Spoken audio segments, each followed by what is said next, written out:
যেই দল করতে গেলে আমার ইমান ঠিক থাকে না এবং দলের জ্ঞানে লাথি মারতে আমার চিন্তা করতে হবে। আমরা তো ইমানের প্রতি বড় করবো। প্রত্যেকটা মানুষ একটা কথা মাথায় রাখবেন যে ইমানের জন্য যদি আমার জীবন দিতে হয় তাও দিতে প্রস্তুত ইমান জীবন। কারণ জাররা পরিমাণ ইমানটা লয়েও যদি কবরে যেতে পারেন তো আখান খান দিনের খান রাত্রে খান করার জন্য একটা সাইজ করবো আপনার জাহান্নাম জমানের সাইজ করা হবে। ইচ্ছা মতো আগুন দিয়ে ফুরাইব জ্বালাইব, কিন্তু একটা সময় জাররা পরিমাণ ইমানের গুণে আল্লাহ উঠায়া জান্নাত দিবে। কেন বলতে জাররা পরিমাণ ইমান?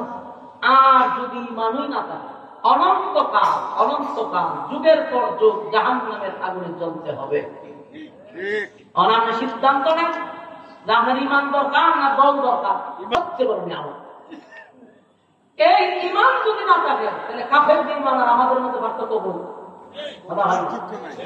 কোন পার্থক্য আছে? আল্লাহ বলেন আমিনু কামা আমানান নাস, ঈমান আনো ওই মানুষদের মতো। ওই মানুষ কারা? সাহাবায়ে কেরাম, আব্দুল্লাহ বিন তামির, যারা মূলত ঈমানের পরীক্ষা দিচ্ছে। আমিনু কামা আমানান নাস, আল্লাহ ঈমান আনো ওই মানুষদের মতো যারা ঈমানের পরীক্ষা দিচ্ছে।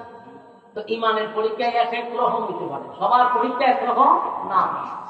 কাউরে আল্লাহ গরিব বানায়, কাউরে আল্লাহ গরিব বানায়, গরিব বানায়ও মাওলার পরীক্ষা নেয়।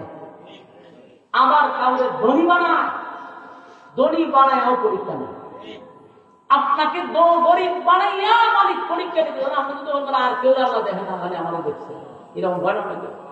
আমার অভাব যায় না, খালি আল্লাহ খালি আমারই দেখছে, আর কেউ দেখে না। বুঝে নিতে হবে এটা আমার সাবজেক্ট, আমার গরিবী হালাতে আল্লাহর ইবাদত করতে হবে। এইভাবে আল্লাহ আমার সৃষ্টি করছে, এটি আমার পরীক্ষা। আবার তাহলে হাজার হাজার কোটি টাকার মালিক বানাইও আল্লাহ পরীক্ষা করে এই হালতে তুই আমার কতটুকু স্মরণ রাখছ, এগুলি আল্লাহ ধনী বানায়। কথা বুঝতেছেন? আল্লাহ ধনী বানায়ও পরীক্ষা নেই, গরিব বানাইও পরীক্ষা নেই, গরিব বানায়ও পরীক্ষা নেই। কাউরে আল্লাহ একেবারে গরিব বানায় দেয়, অভাবে একবার খাইলে আরেকবার খাইতে পারে না। এমন গরিব মানুষ যদি তখন সর্বহালতে মালিকের উপর শুকরিয়া আদায় করে আলহামদুলিল্লাহ, আর বান্দা যদি ওই হালতে ইবাদত বন্দেগী করে, আল্লাহ ওয়াদা দিয়েছে নবী গো জানায়া দেন বড় লোকের 500 বছর আগে আমি আল্লাহ জান্নাত দিব।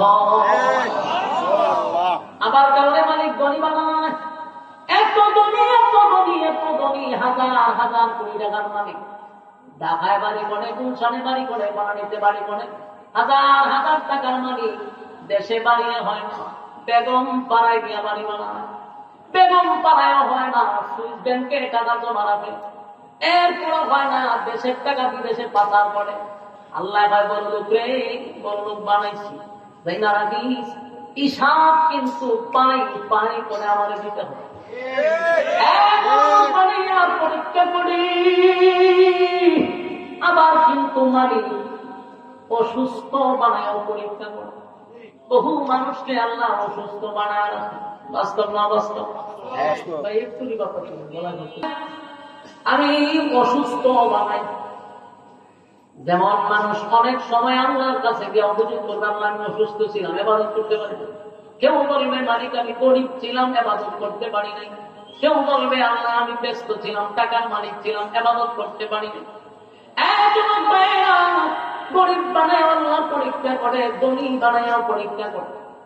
মূসা আলাইহিস সালাতু ওয়াস সালামের নাম তো শুনছেন, মূসা আলাইহিস সালাতু ওয়াস সালাম হলো কালিমুল্লাহ, আল্লাহর সঙ্গে মূসা পয়গম্বর কথা বলতো রে। আল্লাহ একটা জিগাইলে মূসা নবী 5টা বলতো। একদিন মূসা নবী রাস্তা দিয়ে যায়, হঠাৎ করে দেখে একজন গরিব, একেবারে গরিব, এত গরিব একটা মহিলা মূসা নবীর সামনে দাঁড়ায়, ও আল্লাহর পয়গম্বর, জানি আল্লাহর সঙ্গে সাক্ষাৎ করার জন্য তোর পাহাড়ে যাবেন। বলে হ্যাঁ, তাহলে শুনেন, আপনি তো আল্লাহর সঙ্গেই কথা বলেন। তাকায়া দেখেন আমার নাই, আমার কিছুই নাই, এত গরিব আমার একটা ঝুপড়ি ঘর, বৃষ্টি আসলে ঝুপড়ি ঘরের ভিতরে থাকতে পারি না, রৌদ্র আসলেও আমি ঘরের ভিতরে থাকতে পারি না। এত গরিব বানাইল, আমার শরীরে কাপড় নেই, পেটে খাবার নেই, আমার আল্লাহ এত গরিব গরিব করে বানাইল। তুমি তো আল্লাহর সঙ্গে কথা বলবা, বলবানি আমার মালিক আমার কেন গরিব বানাইছে।